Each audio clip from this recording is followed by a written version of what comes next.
دیہی علاقوں میں شہد کی مکھیاں آمدنی کا ایک بہترین ذریعہ ہیں۔ یہ زرعی فصلات، جنگلات، باغات اور ماحول پر ایک اچھا اثر ڈالتی ہیں۔ شہد کی مکھیاں شہد پیدا کرنے کے علاوہ پولینیشن یعنی عملے زیرگی میں بھی ایک اہم کردار ادا کرتی ہیں۔ عملے زیرگی کی اہمیت کا اندازہ اس بات سے لگایا جا سکتا ہے کہ ہماری خوراک کا ہر تیسرا نوالا شہد کی مکھیوں کی عملے زیرگی کا مرہون منت ہے۔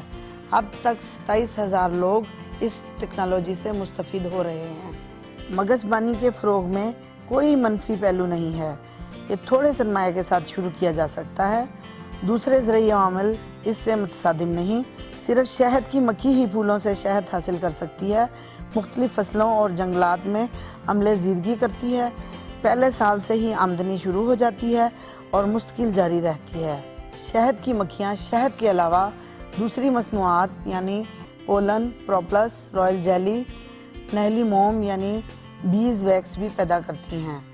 ان مصنوعات کو نہایت قدر کی نگاہ سے دیکھا جاتا ہے۔ بین الاقوامی منڈی میں بھی پاکستانی شہد کی مانگ ہے، اس لیے اچھا شہد پیدا کر کے زر مبادلہ حاصل کیا جا سکتا ہے۔ مگس بانی کو تقریباً 1 سال کے عرصہ میں سیکھا جا سکتا ہے۔ بے زمین لوگوں کو بھی اس کے فروغ میں شامل کیا جا سکتا ہے۔ پاکستان میں مگس بانی مستقل جگہوں پر رکھ کر نہیں کی جا سکتی۔ اس کا پیداواری ہدف مختلف علاقوں میں پھولوں کی موجودگی پر منحصر ہے۔ اس سے وابستہ لوگوں کو مختلف علاقوں میں شہد پیدا کرنے والے پودوں سے آگاہی بھی ضروری ہے اور مکھیوں کی بیماریوں سے متعلق علم ہونا بھی ضروری ہے۔ تربیتی اداروں سے واقفیت اور رسائی ہونا بھی ضروری ہے۔ مگس بانی کے کاروبار میں 100 کالونیوں کی لاگت کا تخمینہ 10 لاکھ روپے اور ماہانہ آمدنی 70,000 روپے ہو سکتی ہے۔